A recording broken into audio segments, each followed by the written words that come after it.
I've been 40 plus years in this country, and I personally never shied away of being Iranian, but I arrived here in 1983, right after the war, and couldn't go back, didn't know if I could go back. And it was right after hostage crisis, and I found myself to shrug every time somebody asked me where I was from. I still mentioned it proudly, but the voice was kind of low. The voice is very high now. And yes, and all of us, we are all immigrant or second generation. We all have come a long way, and we are finally finding our voices. And the louder, the better. So I hope these are just the beginning of where we are as people, as culture, and hopefully our second generation will carry on what we, as a first generation, could not or were not able to. But anyway, moving. Again, I can't tell you what a privilege it is for me to be here. I kind of, usually I don't lose words, but today I am a little loss of words. Thank you for having me here.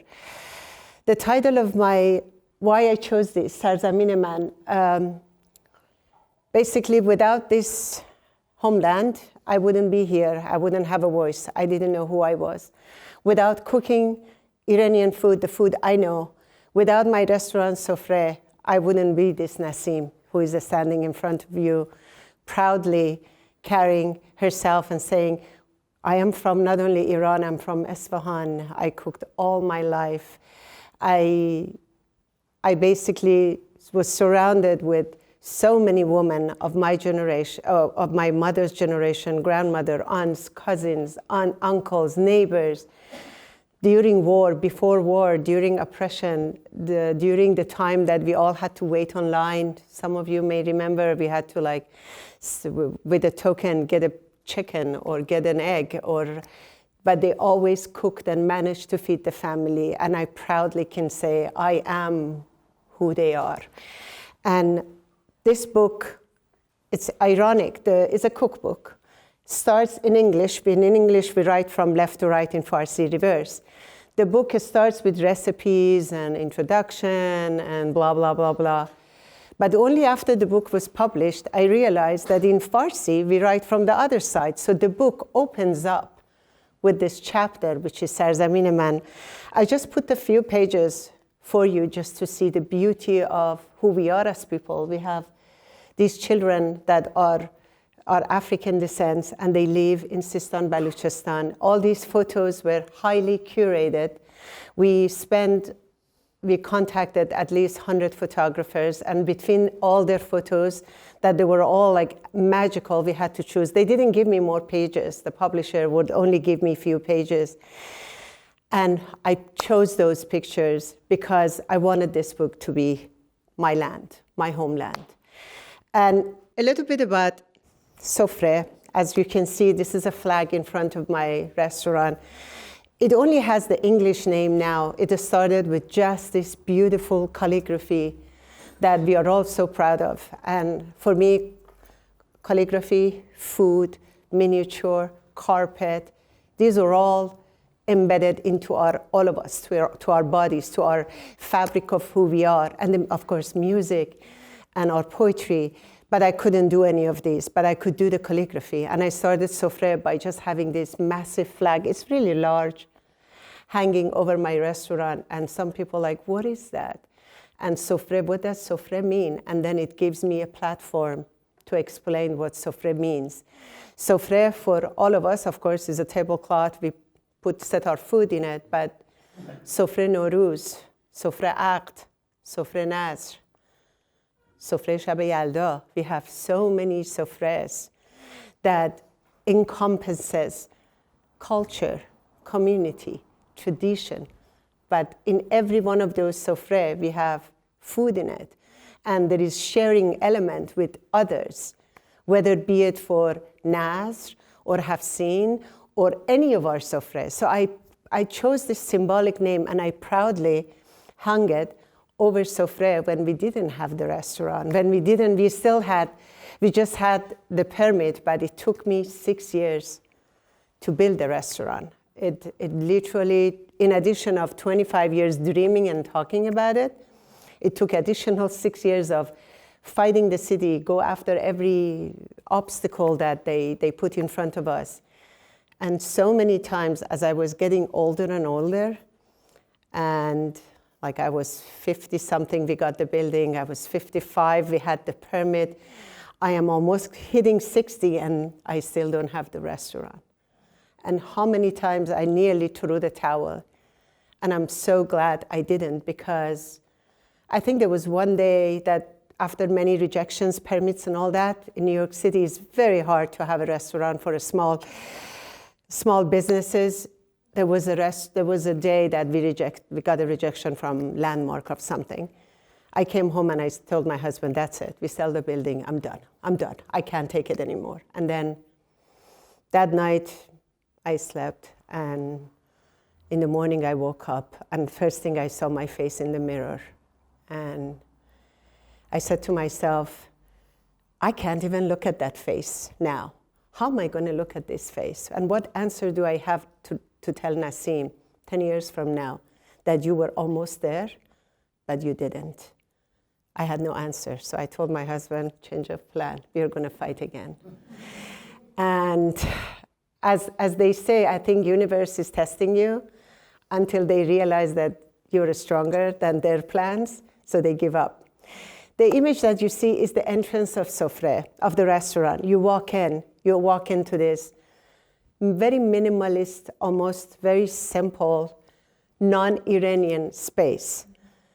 The arches that you see in the picture in the corner, as much as this space may look non-Iranian, but every ounce of it, from the beams on top to the arches, that reminds me of my great aunt home. She had a beautiful old home, but everything was crumbling. All these magnificent arches were like falling apart. And I wanted these arches to be there, but also kind of in a minimalistic version to be there. That board that you see that underneath Sofreh, those are the poems that my father wrote for me. After numerous fights and tries, he came so many times for opening, but we couldn't open. Eventually, he wrote a poem and left. And he said, you know what, Baba, this is my poem for you. I'm done. I don't know about you. I'm hitting 90. I'm done. And that poem that is written, that emblem, I don't even know what it's called in English, but that was supposed to be my daily special. But after Baba wrote this and surprised me with that poem, there is no daily special. So there would be just that. And still to this day, that emblem is there. Again, on the stairs of Sofreh, as we go down, we had a massive wall of cement. And being an older, as we all age, you realize numbers mean a lot. Age doesn't mean a lot, but also numbers mean a lot. When you hit like, you're 50-something, hitting 60, you're not the same person when you are 30. So for me, it's like, how many more years do I have? How can I cement this passion of mine in a way that no one, they have to put a dynamite to get rid of this? We cast Sofreh's name on literally on cement. So if I'm here, if I'm not here, the next person, when I'm next, God knows, hopefully another 30 years, somebody has to literally put a dynamite to get that Sofreh out. So that's my contribution to future. Again, these are minimalist approaches of the Sofreh. Why do I emphasize so much in white? I get this question. Even my publisher was asking, why the book is so white? Why? Like, is this like Danish look? And I'm like, first of all, who owns a sense of a style? Have you ever been to Yazd? Have you ever been to Kerman? Have you ever been to deserts of Iran? How simple and how minimalist we are as a culture, the sensibility, or the bridges of Isfahan. Forget about all those amazing mosques that exist everywhere in Iran, but we are, by nature, we were very humble and minimal and carefully design-oriented people. We still are. But what the West knows about us, carpet, tapestry, loud colors, loud, whatever that is. So on purpose, I decided for my food and for my creation, I want a simple background, simple white plate, and then the food shines. The food is the color. All of you, those Iranians who threw massive parties, you see when non-Iranians come and they just like their mouth start watering from the beauty of what we can present. So I wanted to have that. And to have basically everything white, like a plain background, like almost a white canvas, and you design it with food and you glorify it with food. But again, many of Iranians that come to Sofreh now, it's less. I was getting a lot of pushback from our own people. Why this? Why that? Why you say so many no's? Where is kebab? Like, where is kubide, for God's sake? And why? I mean, if you can cook chicken well, imagine how well you can cook kebab. Or they would come to Sofreh in the beginning, like, sharbat, I offer sharbat my way. And they're like, my Khuda biyamurz, my mother would serve me. I mean, like, God bless your mom, but I'm not your mom. And a lot of pushbacks like this, I had to, mostly from our own community. But then slowly they soften up.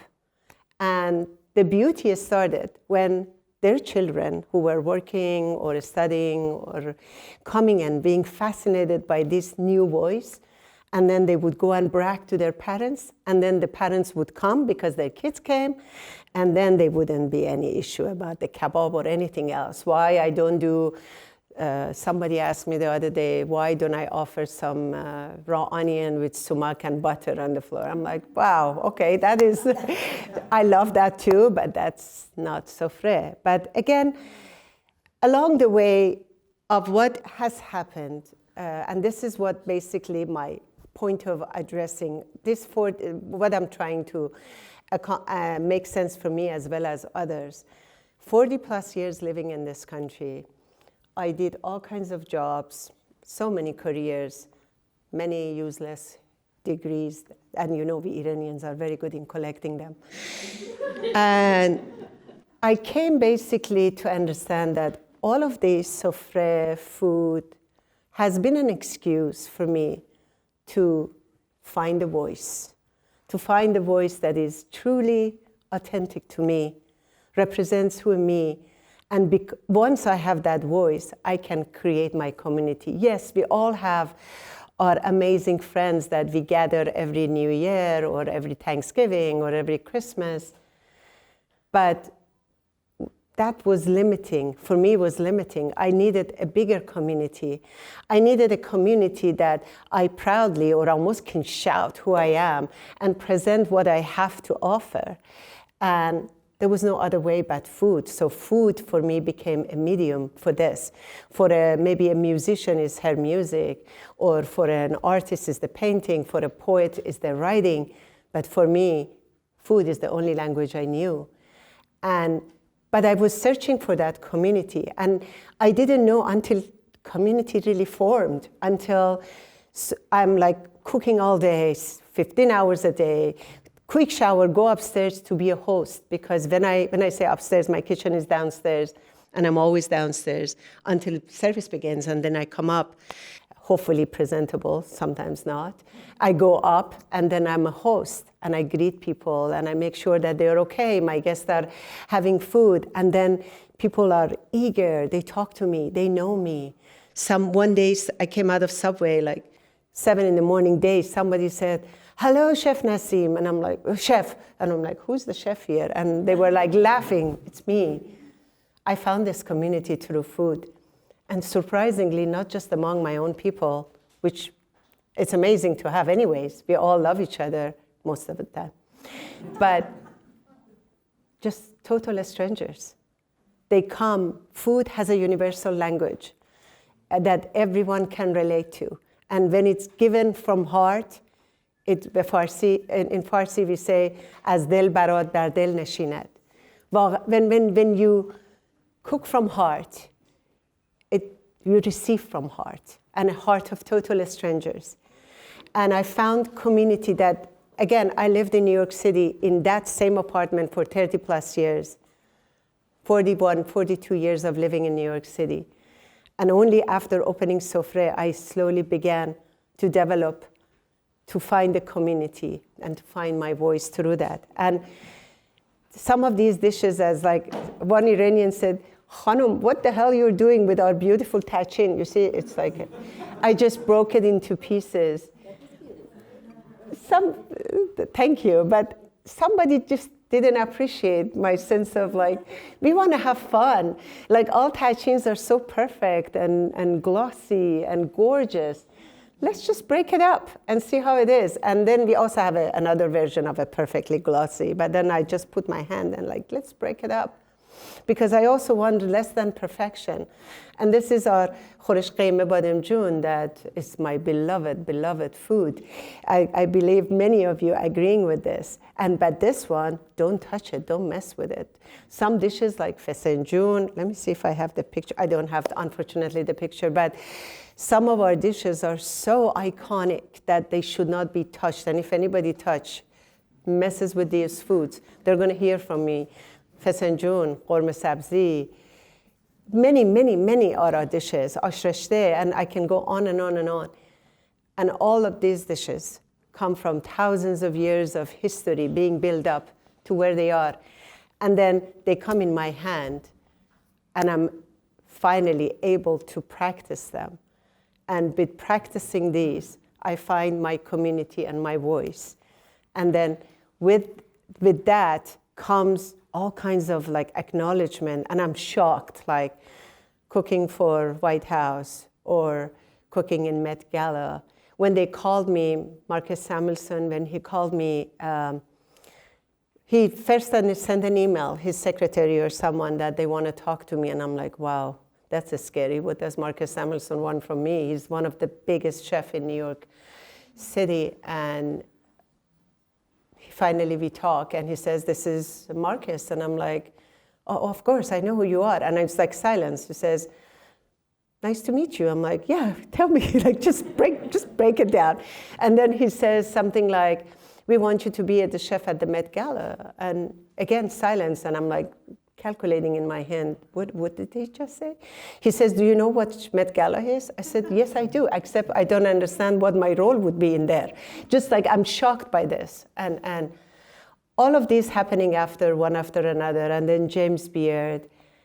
But the most rewarding of all this was when I totally realized how much I am part of this community and how much I was craving to be acknowledged by this community, is when pandemic happened. And they shut down all the restaurants, and after a few weeks, I got restless, and I started cooking for the hospitals and the emergency workers in our Brooklyn. There were two small hospitals that they were serving COVID. New York at that time, we were losing 1,000 people a day. It was really, really scary. And these emergency staffs were like working 24 hours a day at a time. So I said, the least I can do, I can cook for them. And I was making them like the most humble like food, adas polo with chicken, because that's all I could do. Or dam pukhtak, for those of you, you know, it's like everything in your pantry you put and you make a rice. And fast forward months later, all of them come back in groups. And this time they come to me with their photos and with their thank you notes.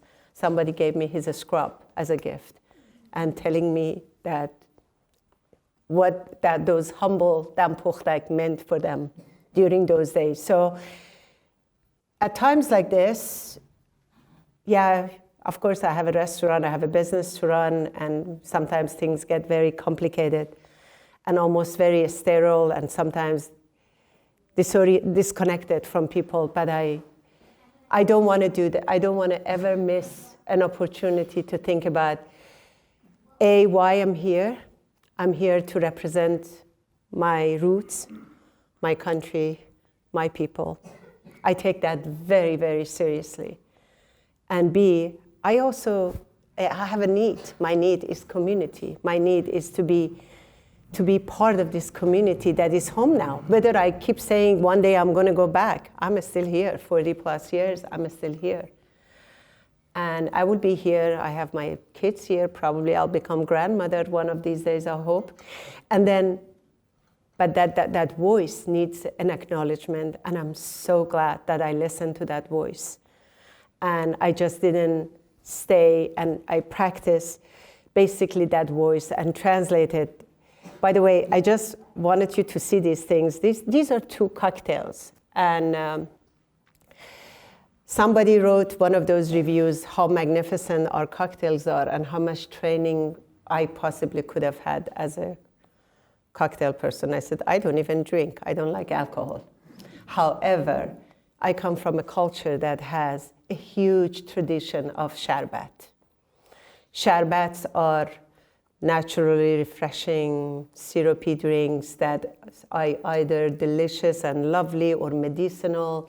They heal you. They just make your stomach chill and make your heart warm or cold, depending on what you do. But I come from that culture. So all I had to do, just creatively add some spirits to it. It doesn't, but just finding that perfect concept of sharbat that is foundation. So once, to summarize all of that, I wanted to get here to the poem from my father. You remember I told you he wrote a poem. This is the day he was leaving New York, and he was done with all that waiting for me to open a restaurant. He never was there when we opened the restaurant. He wrote this poem for me, and I wrote part of it in here. All that 6 years has been like one incredible journey after another, but it really boiled down to what my father finally told me. A few years ago, when I was invited to be in the Met Gala as one of the chefs, I had the honor and an amazing help from a designer friend that the outfit that I wore was a map of Iran.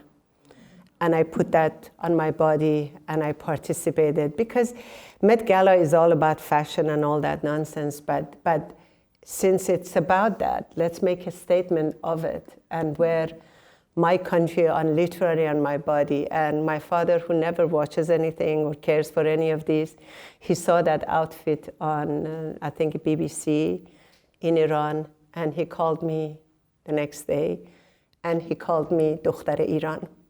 And for me, pretty much that encapsulated my life, my journey, and who I am here.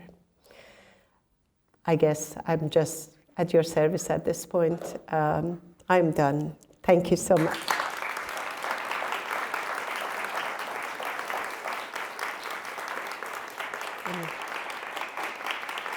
I'm humble. Sorry.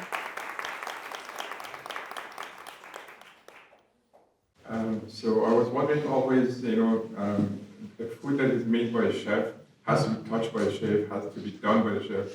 And what are you doing when you cannot be at the restaurant to cook for the people, and you are going on a vacation, you went to attend that kind of, how do you do that? Even if you teach to someone, it will still not have your touch, and the touch is very important. How do you do that? Well, my restaurant, they are starving tonight because I'm not there, no. I don't know what others do. It took me, I have an issue with control, and it's a big issue. Years of therapy, I still have it, so my therapist agreed that we are done. I mean, this is gonna be. Again, I don't know what other chefs do. Our food is very particular. It's very, very, there are so many layers. And it took me literally 6 years to train a solid team. The girl who is my right hand and is doing all the food, she has been with me since day one. And she is my investment, is one. And then my chef, who is expediting the restaurant, is like an industry, is a complete, this is something that I had to learn really in a hard way. I stumbled on basically I fell on my feet a few times until I learned that meticulous system. When you cook for your home, you're there from the beginning to the end. When you deal with the restaurant, it's a whole system that every part of that system has to be done perfectly.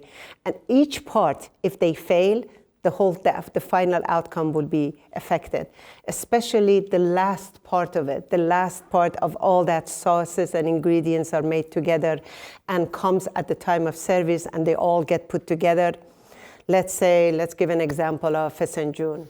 we serve right now duck fesenjun. Duck is very hard to prepare, to serve.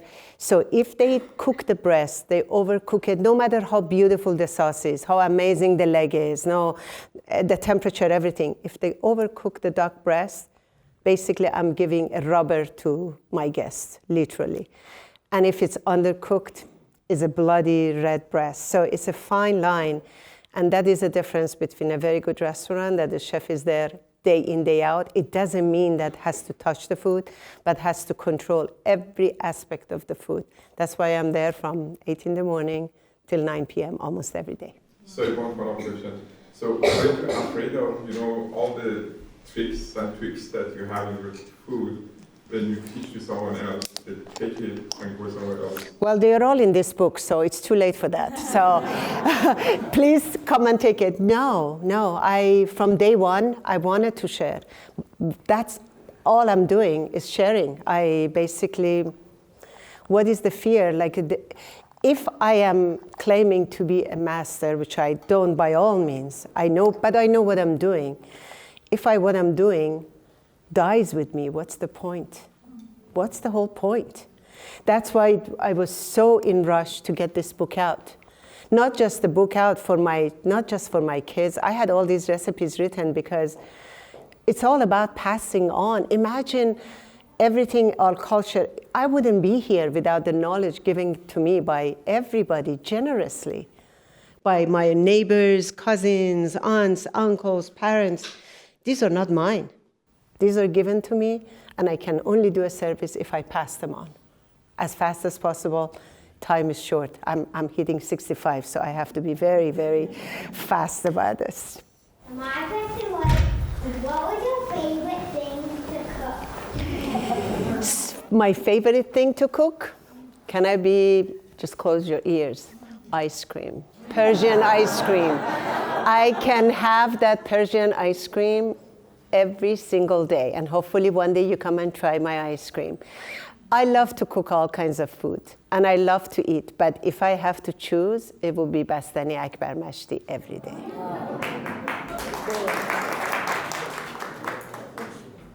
What's your favorite quote about cooking? Tell me again the question. What's your favorite quote about cooking? Quote about cooking? Part about, the favorite part is when it quiets my mind. You're too young to understand that we adults, we have things in our mind all the time that is like somebody's talking to you all the time, and my head is like that. When I start cooking, that voice is quiet, and I get so peaceful after that. That's the favorite part about cooking. Also, then I feed the people, and everybody says how wonderful that is. So I'm like, okay, great. That's the favorite part. Yes. Is that your father's actually writing English or Farsi? Farsi. My father never spoke English. Can you say that in Farsi for us, please? I'm going to cry, but he says here, دخترم عشق محبتمان بدرقه راحت و همواره در انجام کارهای خیری و راه زندگی سربلند و پیروز باشی. This is just a note, but the bottom is the poem he wrote. He says, تو چون نسیم لطیفی برای دیدن باران، تو استوار چو کوهی به وقت غرش طوفان، بلند همت و راسخ مثال شاهینی به شکر ایزدان باشد پشتبان. And then this is the part that I love the most. He says, درون آینه شخصی تماشا می کند خود را نسیم. آهسته تر بگذر.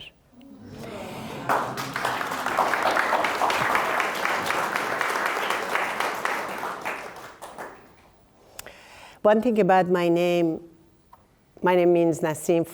I mean, for those of you who don't know, means breeze, but my father always joked if he knew who I was, he would have called me a thunder.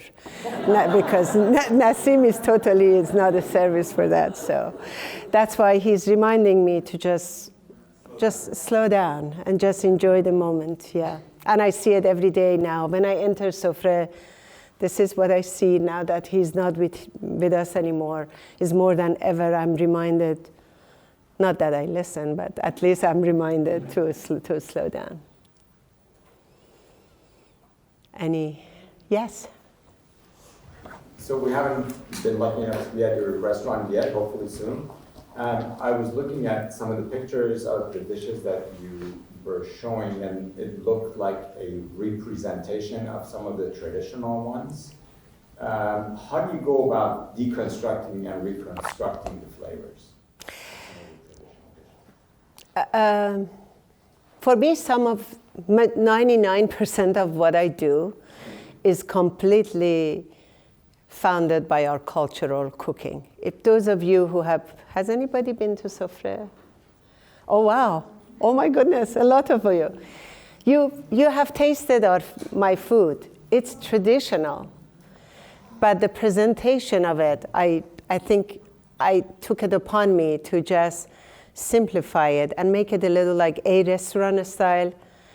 What I mean by that, in New York City, competition is tough. There are 55,000 restaurants exist in New York City, and they're all trying to up each other's game. And I had to work hard to get these dishes to the audience, not to compromise, not to cut corners, not to change anything, but make it visually attractive without disturbing the quality, the flavor, the aroma. Every dish, to this day, every time I bring a new dish, I work so hard. First, it's like a concept in my head. What is it I want to do? Let's say, to give you an example, some dishes are iconic, I won't touch them. Qurme sabzi, ash reshte, adas polo, these are my favorite, or shirin polo, all of these, I leave them as they are. Or kashko badem jun, I leave that kashko badem jun exactly the way my grandmother was making it. Not an ounce here and there, because to me they are so perfect that they shouldn't be messed around. However, they can be nicer presentation.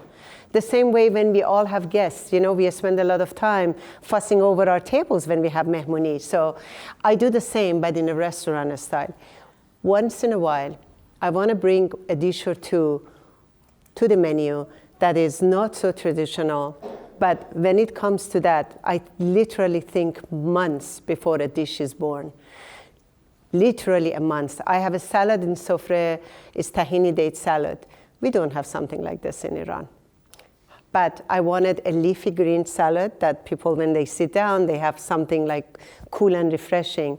So I was literally thinking for months, how can I deliver something similar to Caesar salad concept, creamy, but how can I make it Persian? How can I make it so clearly, distinctively Iranian? How can I? Then one day, it came literally like inspiration. I remember when I was a child, I was in the south, in Bam, during Khorma Pazun, during the season of dates. When the fresh dates are in season, it's usually brutally hot in Iran. And you go to everybody's home when you go to visit. They give you fresh dates with a little bit of tahini and some chili powder next to it. So they guide you. Put your dates into the tahini, put a little bit chili. This became the most memorable thing that I remember from me. So when I was thinking about salad, I'm like, tahini, date, all I need, a yogurt, some acid, salad was born. And right now it's the most popular. We sell 50% of that menu salad every single night.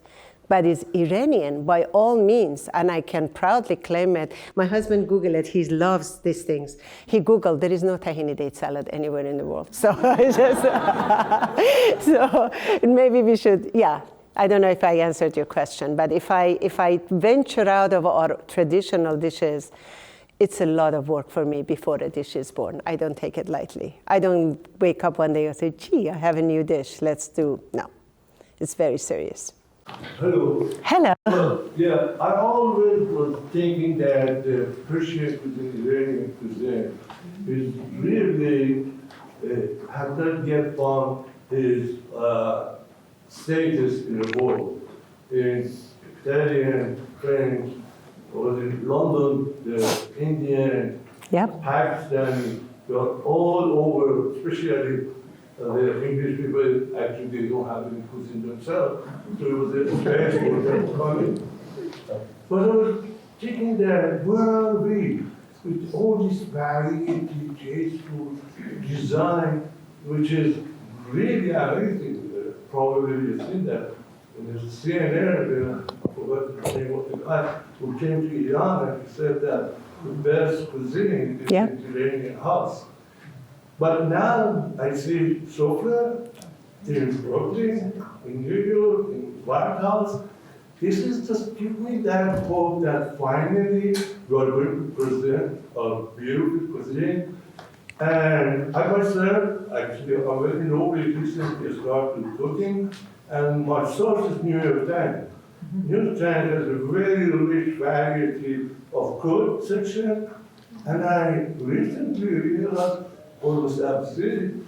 Just wasn't too come to New York Times. Adas Polo too. 2 weeks ago, 3 weeks ago, I put it in, yep. And one of them, she was emphasizing that Robana, use it in salad everywhere, whatever you make, put your Robana. I just wanted to see, what do you think about our stages in regarding our culinary world and the competition and Robana? Well, that was the reason actually my husband stopped going out with me to the restaurants, because in the 90s we both were young, no kids, some disposable income, and we would go to all the fancy restaurants in New York. And after every meal I would say, what the hell, like where are we as a culture? And one day he said, enough, I'm not going out with you. If you have to promise, you don't keep saying this. Yes, that was the scene, but it's changing quite fast. But also, we are a culture of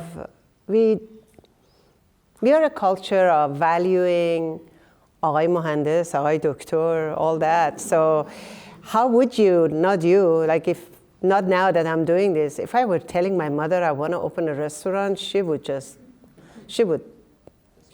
flip. And we are not a culture to value many things as a profession. And especially as a first generation immigrant in this country, we all are here to make it. And being a chef and a cook and all that was not exactly. That is changing very fast, very rapidly, and I'm so glad, because at least maybe Sofreh's experience is also showing the second generation, the younger ones, there is a financial visibility, and if they do their work well, if they are committed, there is money to be made. Just in the last 7-8 months, I heard in the last year, 5 new restaurants open in Atlanta. Beautiful names. Delbar is one of them. I mean, I'm so proud of them. 2 new restaurants in DC.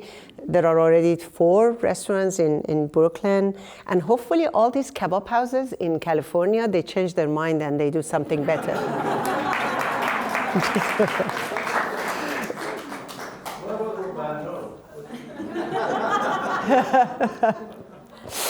Yeah, yes. Thanks for the great talk. It's very inspiring. Thank you. So you mentioned that your dad didn't make it to the opening. I wanted to see if he made it to your restaurant. He did. He did. Tried everything on the menu. Yeah. Yeah, Baba did not make it to the opening after months of, it was so hard to keep him in US. He was citizen, he could come and go, and he would just come, and the promise was like at least 2 weeks, and on the 2nd or 3rd day, he was like, okay, Baba Jun, I'm out of here.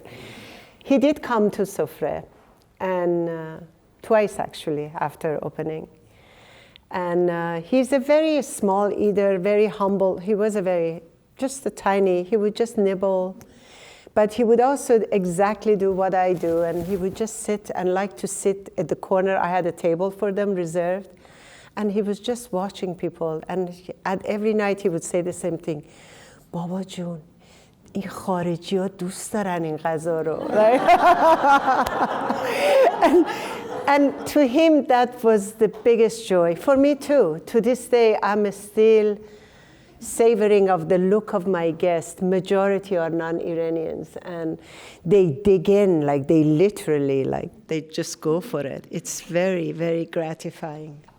And my father was feeling the same and expressing that, and I'm just so happy. These are the memory I treasure for the rest of my life. How did you introduce sabzi khordan to your guests? I wish I could. I don't, except on special occasions. And the reason is our sabzis in New York, they're terrible. You guys are so lucky to have these California amazing ingredients. Our mint in New York is like a leather. So we don't have great sabzi khordan, but when I have a special events, and that includes occasional wedding or some special chef table I do, then I go to a special market and I get simple. I brought shahi and I brought Persian basil from Iran, and there is a farm indoor farm near Sofreh. They're planting them for us. If that project gets successful, they get sabzi khordan. But for now, it's only on a special occasion. Yeah. What was the process of writing your cookbook? And I would love to write one someday. Nightmare. Simple one word. No. I never thought I would have a book, but I had written many recipes that one day I'm going to leave behind for my kids. They had no interest in cooking. They just wanted to eat. But I wanted to have that for them. So I started writing about 75 of the most important dishes. So when the success of the Sofreh came about, immediately the book offers an agent and all that came about. Those things were easy. They came after me, and the book had a lot of interest. So I was lucky to basically not to go after anybody or pitch anything. And another thing is I journal. And I write a lot of things on a scrap paper, on tissue paper, on real book, you name it, boxes and boxes. And when the book came, I gathered, organizing. That was the easy part. The hard part, for me at least, was conveying my message to my publisher, the book I wanted to write. And they were telling me that my agent was saying, at some point you have to compromise. I'm like, I hate that word. That means you're not happy, I'm not happy. So there's no compromise. There's only one way, my way. And it's my book. For you, it's just another book. You're selling thousands of them daily. I have to live with this book for the rest of my life. That was hard. That was the hardest part. So good luck with your book. Brace yourself, if you're like me, for a 4-year fight. So. Thank you. Thank you. Yes? So I have a question, but before getting into my question, I just want to mention that we used to be neighbors to your family in Isfahan. I used to go to your father and get car insurance. Your mom. No way. I used to come to my mom's hair salon and do her hair. Oh my God, really? It's a small world in the other. So you remember my dad and mom.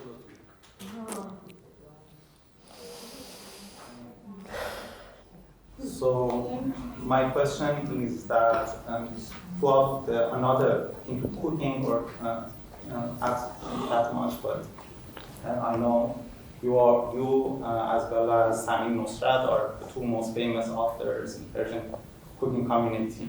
She's very famous. I'm not that famous, but that's okay. Go ahead. What do you think of hairstyle, hair book?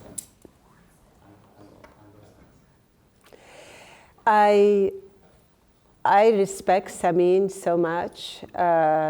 She came to Sofreh and she liked our food, and we had a nice conversation. I have full of admiration and respect for her. And many others, Najmiya Batmangalish. It's funny, they're all women so far, thank God. But there are lots of amazing women, each one is doing something in one corner, and they're all valuable, and they're all important, and they're all pushing our culture and our voice higher. And utmost respect to all of them. Absolutely. Yes. Excuse me, how many people is working with you in kitchen?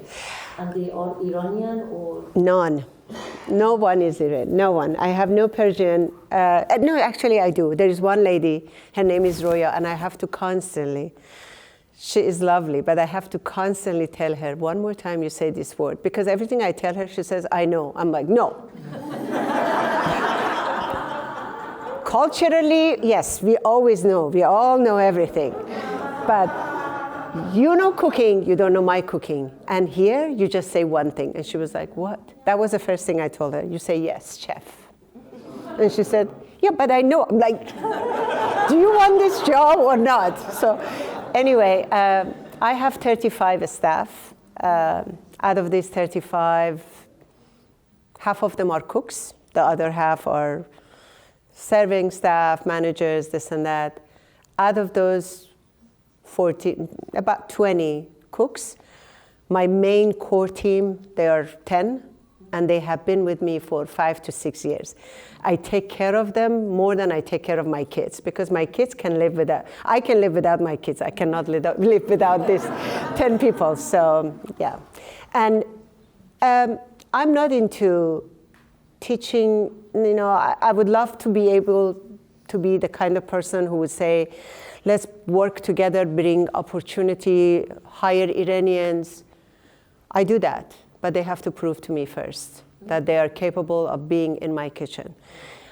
Hello, I'm Iranian. I like to be in the kitchen. That doesn't cut it for me. Have you been to school? Do you have experience? How many restaurants did you work? What, da. And if they qualify, they happen to be Iranian, fine, welcome. But I'm not one of those people who would just like, yeah, I love to hang out with you, but working for me is hard. Especially rice. Especially anything, especially like they have to learn to just like not our lovely Roya saying, I know, like, no, you don't know. You're just working for me.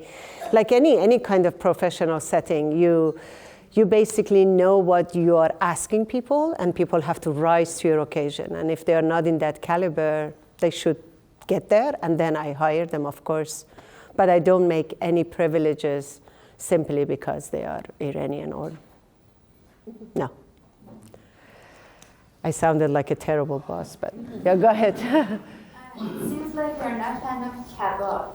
Have you ever thought about making Sofreh a vegetarian restaurant or not? I'm not a fan of meat, mostly for me to consume. And in general, I really believe that we have to eat less meat across the globe. If we were eating the way I grew up, like my mother was making a big pot of khoresh with few pieces of meat, not a lot of meat and a khoresh. If we eat that way, it's perfectly fine. I mean, I have no problem with that, except I'm the one who eats the sauces and I leave that few pieces. My son was always saying that when Nasim, mommy makes food, we have to be fishing for meat. Literally, like there were few pieces. And if we eat that way, meat is sustainable, is affordable, and is doable. But especially in this country, we have gone into the whole different level. But as a business owner, I have to look at the demand. And I'm not going like making something vegetarian or not. I already have 80% of my dishes are vegetables. People have a lot of choices, so as me. But the meat, unfortunately, drives the income and can support the restaurant. Yes. Any plan to bring Sofreh to California? No, not California, nowhere. I always tell my guests, we say, اینی که زایدم بزرگ کنم, so it's just, it's hard. It's hard.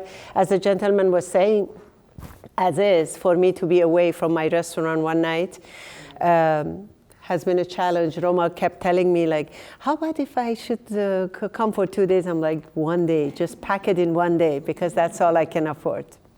No. Yes? I'm sure a lot of us were wishing we were in your cooking class earlier today, so I'm curious what recipe you made or taught them. Kufte serke shire. Yeah. Is that the book? It's in the book. They actually copied the book, and they were very excited. They loved it. They ate everything. I thought we can eat some more, but we didn't. There was not enough.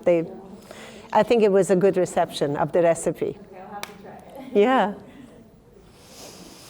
Yes.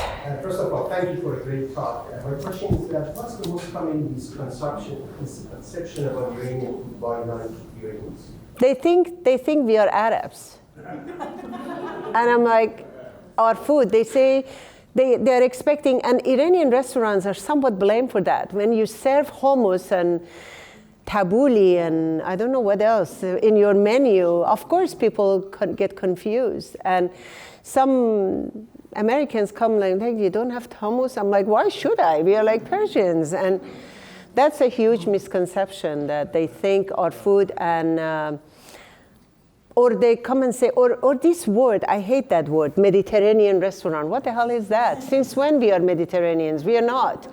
My husband he's Greek, but those are all misconceptions and we are to blame.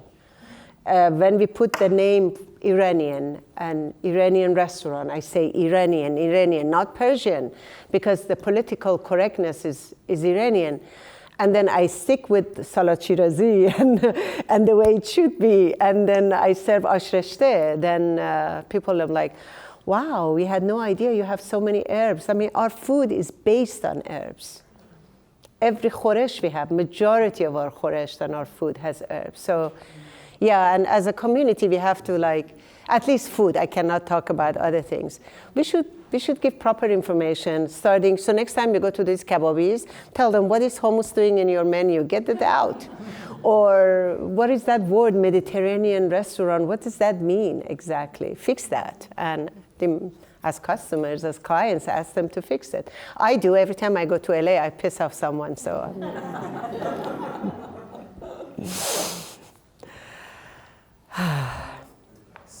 So you mentioned how difficult it was for you to go through the 8 years of fighting New York. First of all, what an amazing feat to have your first restaurant be Sofreh, right? Yeah. There wasn't a earlier version. So this is, and where did the breakthrough come for you to go in such an incredible competitive market, lots of really, really good restaurants, as you said, and to be this successful? What was the breakthrough event that you think made that happen? I wish I knew. I'm still looking and I can't believe all that happened in such a short time. A little bit of luck, ton of perseverance. I interned so many restaurants for so many years.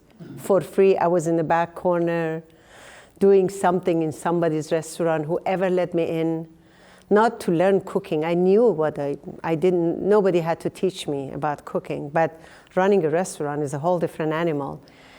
And I think I said that in a class today, one of the chef I interned for, he heard about all that success, blah, blah, blah, and he called me and he said, so what did you learn in my restaurant? I said, you really calling to know why? He said, yes. I said, what not to do. Needless to say, I never saw him in a restaurant, but that's okay. My age too. My age had a lot to do with the success, because if none of these would have happened in my 30s or 40s.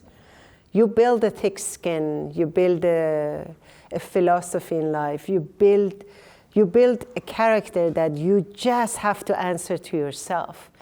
And if then you don't compromise. Nobody's accolade or nobody's admonishment can affect you. Yes, when people told me, we all like to be liked. We all want to be approved by everybody. But age shows you and me and everybody that you're not going to be liked by everybody. If you're liked by everybody, you're doing something wrong, completely. There's no way.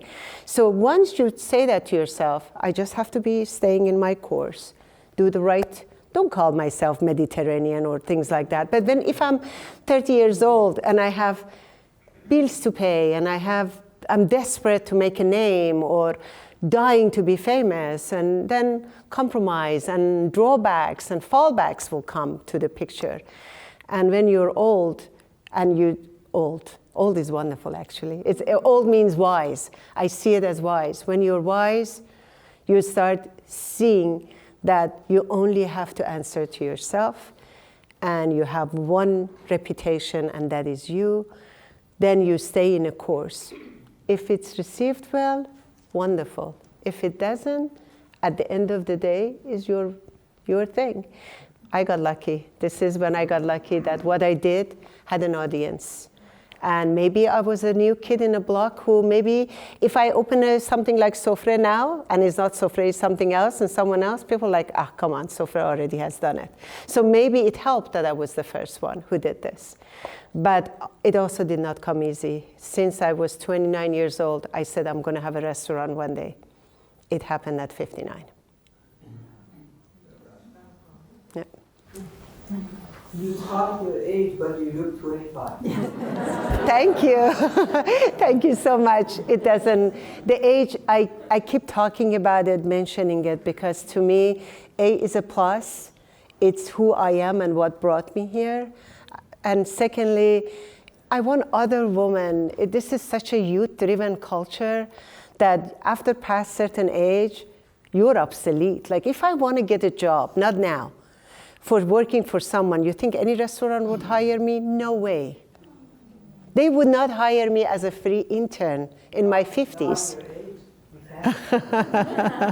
No, anyway, I keep mentioning the age because I want to bring that into the surface, the same way I bring our culture and where I come from to the surface. My father was a farmer, was a humble farmer who put himself through university. So all of these make who you are.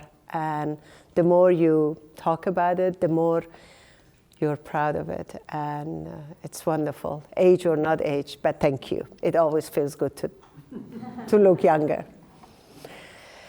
Yes? Another question. I always wonder why there's no Persian or Iranian restaurant that doesn't have like Michelin star. Is that something you ever considered going after? Yeah, Michelin, I'm not fine dining. Hopefully you come and see. Michelin restaurants have a certain criteria. We don't fit in, and I don't care. And I don't want to.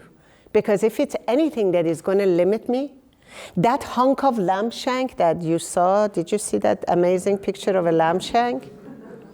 This thing is not Michelin standard. And do I give a damn? No. And many of my dishes, the way like the polo, the rice underneath, how I just plated like we do at home, that's not Michelin. It has to be looking like that with a tweezer. I did not hire a young man who came with open his book and he had all that tweezers, and I'm like, close, you don't belong here. You don't need any of these tweezers here. We use our hands, spoon. So no, I don't need Michelin because Michelin seems to be limiting. If they come and accept exactly as we are, give me a Michelin, I bow and I say thank you. But I won't budge in, no. What is your favorite ingredient to work with? Do you have a favorite spice? Oh, turmeric. I cannot cook without turmeric. Zarchube, I just don't cook. And second is saffron. In meat or vegetable? I love cauliflower. In that humble menu of Sofreh, which is very small, I have 2 cauliflower dishes, 2 eggplant dishes. These are my favorite items. I have a whole chapter. If you look at the chapter, from that you can tell. I dedicated an entire chapter to badamjun. Okay, last question I have is, what is your favorite tools in the kitchen? My hands. What tools? We don't need tools. Could be pillar, could be whatever. I have fancy chefs and they do all this, but one time I was in India, in the rural parts of India, part of a program in international affair. I was documenting community. They gave me a woman, and that area was so poor. It's called Andhra Pradesh. They call it Hunger Belt of India. This is where my project was there. And I don't know, I went to see this lady's pantry because they gave her to me to help me to eat something. We were in the middle of nowhere. And I didn't see any pantry. I was looking for knife. I didn't see knife. Like, what the hell, what is she gonna do? No, needless to say, no cutting board. There was a black stone that had this much layers and she was cooking of dirt on top. But still, every day she fed me with her bare hands and amazing, simple, humble food. And one day she found the one onion. And she had no knife, so she banged on it with a stone, cut it in pieces, and I was like, wow, that's a new tool. So yeah, the way I cook doesn't need much tool or anything. Give me some onion and some turmeric, I can make anything.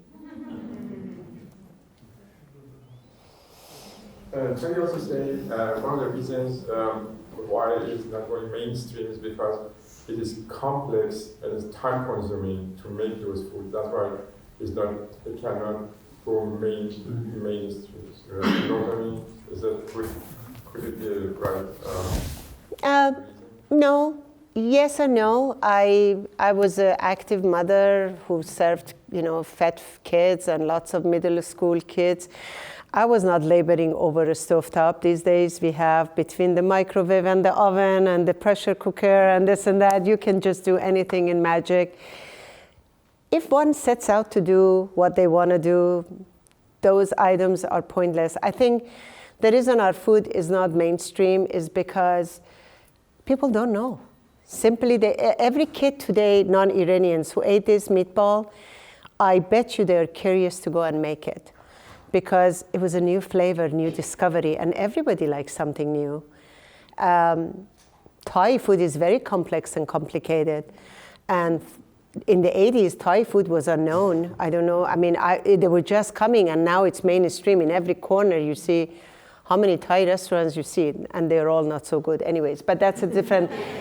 What I'm saying is our food has not become mainstream because simply we have all been Dr. Mohandes lawyers and this and that. And lately also in this area, they're all investors and rich people. So it's like, who is going to become a cook, especially Persian cooking? But yeah.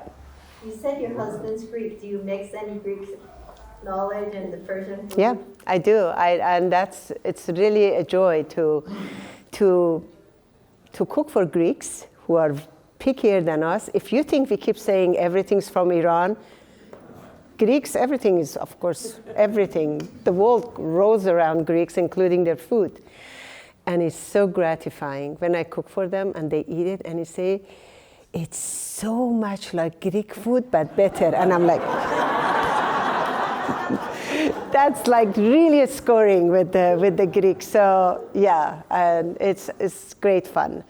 Before restaurant, I had 2 small children, and many summers we were spending time in Greece, and Greece is such an abundance of great products like tomatoes and eggplants are amazing in Greece.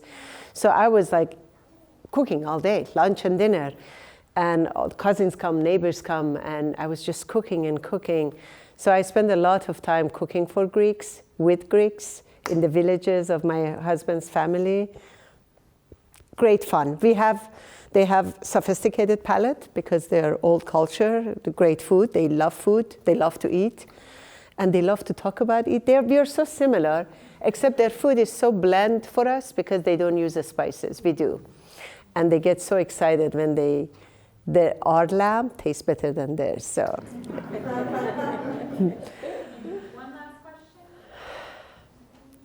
Oh, that's it. Oh, to you. Shoot. No, it's. Sorry, how many desserts we have? Persian desserts we have in your restaurant? Not too many. Iranian desserts are humble, and they should be. Shole zard, fereni, ice cream. My ice cream is the best. Falude, halwa. I picked very humble ones. I didn't put very glorifying, but people love it. They love the simplicity. And I love shole zard. Who doesn't like shole zard? A good halwa. Who doesn't like a good halwa? Yeah. Ranginak. Yes, I'm serving it in my cafe now. I just opened the cafe a few weeks ago. And I'm serving ranginak, and people are blown away with that ranginak, yes. Yeah. No, Aval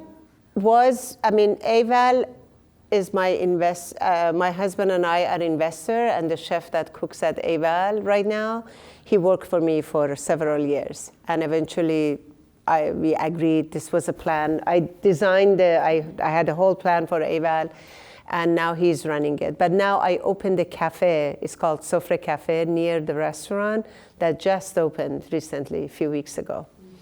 And it's very new, but I'm doing a lot of, I served the other day sandwich zamoon, and people were like, oh my God. Halim, I gave Halim for some breakfast.